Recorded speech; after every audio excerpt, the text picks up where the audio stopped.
Hi guys, so today's video is going to be a non-spoiler trilogy review for the Winnowing Flame trilogy, which would be Ninth Reign, The Bitter Twins, and The Poison Song. Because I've talked about Ninth Reign, the first book in this trilogy, quite a number of times, I know a lot of you are familiar with the general premise, but I still want to include it for people who maybe are new to my channel or have never heard me talk about it, but I am going to break this entire review up into sections, so that way those of you who have heard me talk about it can skip over that part of the video. I'll have timestamps in the description for each of the individual traits that I wanted to discuss. I am going to start with my initial thoughts though. I mean, my initial thought is I'm upset for a number of reasons. One, because this is by far the most underrated fantasy completed work I've come across. I should say it's underhyped, because I think most people who do end up picking it up quite like it, but it deserves so much more attention. It's so unique, so fascinating. I will get into reasons why, but it is amazing, and I'm upset that more people don't know about it, that more people haven't read it, that more people aren't talking about it, because it is so good. I have gotten so many messages from people who have picked it up after seeing my review for the first one or hearing me talk about it, and they've said, I love this series, this was so good, I'm so glad I found this. Other people who completed the trilogy before I did and were like, oh my gosh, it's amazing, the ending is fantastic, the whole series is fantastic. I agree with them 100%. I'm upset also because the end of the series, I was so emotional. I was such a mess, and I know this is non-spoiler, so I can't go into why, but let's just say I was up until like 2 something in the morning, and I couldn't sleep. And then the next day I woke up sad, and I'm like, I can't believe it's over, and I wish I hadn't finished it, because then you know that feeling when you just, it's rare, but when you get it, that intense book hangover, and it just feels like everything pales in comparison. And am I hyping this book up enough for you for this series, I should say? I hope so, because it is so good. On to what this book is about, what this series is about. I can't get too much into what the second and third ones follow within their plot lines, because that would spoil the first one, but we follow a world where there are these consistent wars. They're called reigns. We have had 8 reigns. You'll notice that this first book is called The Ninth Reign, and something I loved, this is a small detail that I loved about the series, is the way in which the titles of the books are actually referring to some form of weaponry, but also parallel things that are going on in the book and more thematic type things. But either way, the Ninth Reign is the fact that we would be approaching the Ninth Reign, this ninth war, but the world does not really know a whole lot about what brings about these enemies. These enemies, it would seem, are not from their own world, just based off of what they are able to find. And the only individuals that do have information about the different reigns and the enemies and how to defeat them are Eborans. Eborans are not human. They are something between an elf and a vampire. They used to mostly just be elves. So think your traditional, they think so much higher of themselves and lesser of humans. They live for longer amounts of time. They like to dabble in the arts, and they're just kind of the stereotype of an elf, except that the thing that has granted them close to immortality is not necessarily something that comes from within, but rather their ability to feed off of this. This is where the story starts to sound very interesting, but this magical tree called Yggdrasil that they eat the sap of.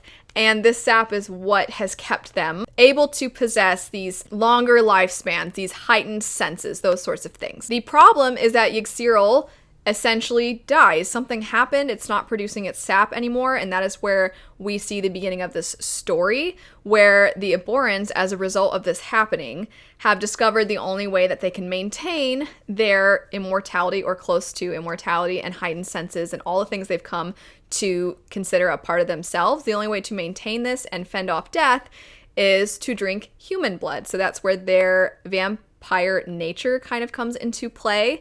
But it turns out that doing this has created this horrific illness called the Crimson Flux. It is killing off pretty much all of the Eborans, which humans aren't too upset about because they kind of just ate a bunch of them. But at the same time, Eborans are the only ones that know anything about these mysterious wars that are looming in the background. And so you see in our main characters a woman who is essentially an archaeologist who is determined to research everything she can about what has been left behind from previous wars, find out what she can so that she can help mankind prepare. Then you also have a character who is an Eboran. He is not particularly liked by most people he comes across just because of what he is, but he is somebody who kind of has this darker past of wanting to run away from the horrors of what is happening to his people. He doesn't want to see everybody he's ever known dying of the Crimson Flux. He doesn't want to sit there and wait around for this tree to potentially come back or not, so he decides to explore the world. These two characters kind of come together. She hires him as her bodyguard, and so they're kind of just going about the countryside looking at the remains of all of these former wars, and then eventually we have this other character that gets introduced who is a witch on top of everything else. And it's not your kind of traditional witch. They don't ride broomsticks, they ride bats of all things, these giant bats. And this particular witch has these interesting powers that are utilized through this terrible prison. They keep her imprisoned in a cell and they kind of force her to use her powers to create these weapons that they sell, and it's not a good situation. The story follows these three main characters and as they come together to try and take on whatever threats are coming their way. These characters are phenomenal. They're memorable. They feel extremely real. The banter between them is fantastic. I love the characterization, not just through their interactions with each other or through other characters in the book, or NPCs, if you will. I also loved the way in which Jen Williams, this is one of my favorite things that I see when writers do this, the story is told in third person, but I love when writers will take a third person narration and make it feel like it's from the point of view of the character that you are following. As an example, when we are following the character, they call her Vintage, the archaeologist type, because her family is rich and they own a vineyard, so she goes by Vintage. But when you are following this particular character, the narration is a reflection of how she speaks and how she talks to people. It's charming and curious, very charismatic. I just find the utilization of this kind of storytelling to always make the reader feel more connected to the characters. And in this particular story, I think that's very important because the plot and everything going on is such a mystery and there's so much to it and it's so unique. It's unlike anything else, even though there might be a few familiar tropes here and there. It really is so bizarre. Trying to describe this to my husband while I was reading it made me sound like I had a fever dream and then I somehow thought it actually happened or something. It's very complex. There's a lot to it. And so I think it's important as somebody who is a character-driven reader for the most part to feel that connection to the characters, and I think that would have been lost if too much of the narration was focused on a distance from the characters, and we don't have that distance. We have this presentation of them through the narration where it feels like it's in a sense coming from them even though it's third person, and I loved it. I also loved that the characters are frustrating at times. They are so themselves sometimes to the point where you're like, can you just not for a second? But I love when authors aren't afraid to show the worst of people, to show them maybe deciding, who cares, let them do whatever they're gonna do. Or I don't even care if they want to do that, I don't care about them. And sometimes they can be callous towards one another, and sometimes they can be short-tempered, and sometimes they get frustrated. And you just want everybody to get along, and you want everything to be happy and funny all the time, but that's not really what you want deep down. What you really want is to see people as people. You want characters that are a reflection, or at least I do, of how humans actually are. And you get that with these characters, the amount of times that they're snippy with each other, the amount of times they make fun of each other. I loved it, and this I think contributed to the fantastic banter because there was something to make fun of. There were negative aspects to characters' personalities that made them easy to pick apart from one character to the next.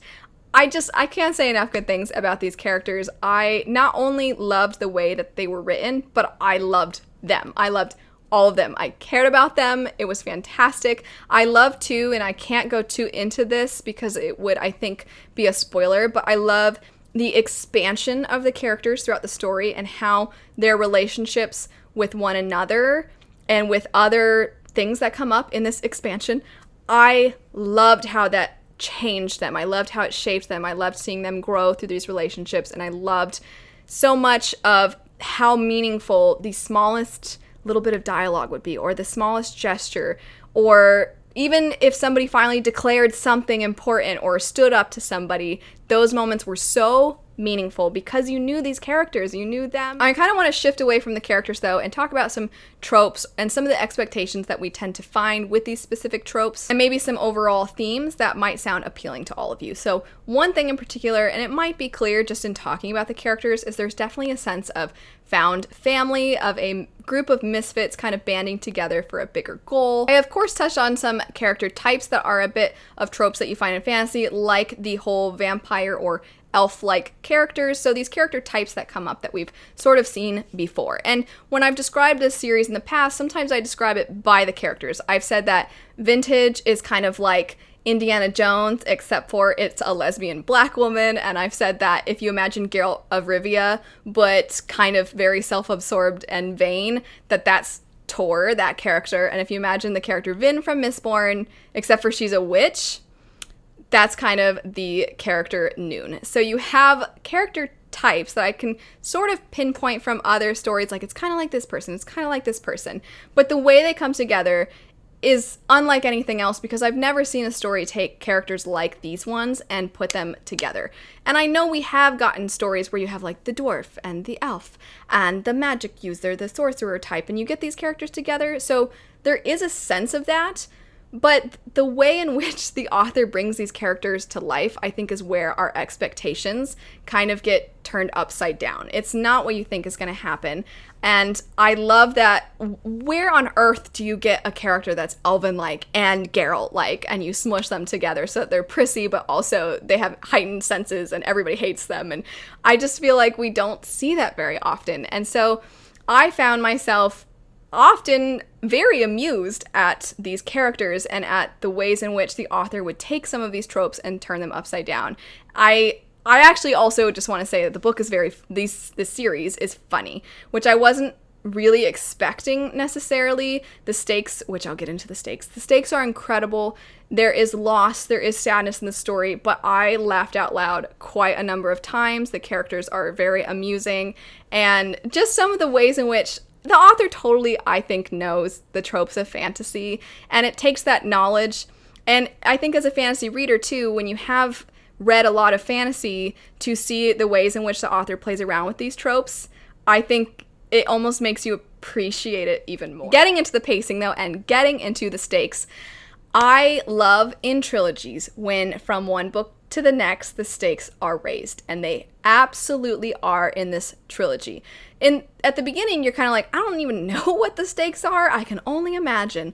And then as the story goes, you're like, I don't have to imagine anymore, because they just start to come to life, and you are afraid, and just the timing of it, she just cuts things so close sometimes, and this ties into a trope as well, but also a pacing thing. The Here Comes the Cavalry. If you love seeing that in books, the best case of that I have ever seen in a book. In book 3 of this series, there was a moment where, I mean, you know the trope. If you don't know the trope, it's when it seems like all is lost, and then all of a sudden something else comes into play and it like saves the day, and you're like, yeah, you're cheering, and you're like, I hope that this happens, and when it does, you just can't help but be excited and pumped. Ugh, the pacing. But it's because of how she sets everything up as you go throughout the story that these moments, sometimes these are moments where you're like, I hope this never happens. And there's other times where you're like, oh no, is this gonna happen? And it develops this fear in you for our characters, for other things. You constantly find yourself wanting to know what happens next, but also being so in awe of how the author was able to set everything up, because she does. She leaves these things, these hints as she goes, and it makes you appreciate the series as a whole once you've completed it, which I already appreciated everything about it before, but then finishing it, I was like, oh, she's so brilliant. I'm also very picky when it comes to my action scenes, and the action scenes in these books I think are fantastic. I wasn't finding myself bored at all or thinking like, ugh, everything will be fine. It's because of the stakes that it made me fearful when I read these action scenes. The way she writes them too, you get so many different ways in which to see action. So you have kind of a magic user, and then you also have characters that just rely on basic weaponry, but you also get aerial battles, which is so cool. So cool to see aerial battles, and I loved it. Not necessarily sci-fi type like what you would find in Skyward, where they're basically on these ships in space or something quite like that. But it's you get some aerial battles, some stuff happening in the air, and it's fantastic, and I could visualize everything. There's a scene in book 2 toward the end, and by the way she preps for like that final boss fight is so good. But there's this scene that I need an amazing artist. I was looking up, like, trying to find artwork, and there's basically none, and there needs to be artwork for this series. I want an entire booklet dedicated to just artwork of different scenes. But there's this one in particular at the end of book 2 where you have one person in the air, and then you have another person in the air, and one person's got magic, and like the way in which they are these mirrors of one another, but almost like inversions of that. And then you have another character in the background who's also in the air, and they're witnessing things, and I can just see this whole scene play out so well in my mind. It's incredible. Have I said enough good things about the series? Have you purchased it yet? It's so good. There are, of course, aspects of this that are not going to appeal to everyone. So I do want to make it clear whether or not this is going to be the series for you, because as always, I don't want people picking up books that they aren't going to enjoy. So the main thing is that I think is going to lose some people is this series. There's a lot. There's a lot going on. You kind of have to buckle up and really pay attention. I don't think it's a dense writing style whatsoever. I definitely think the author kind of brings you along.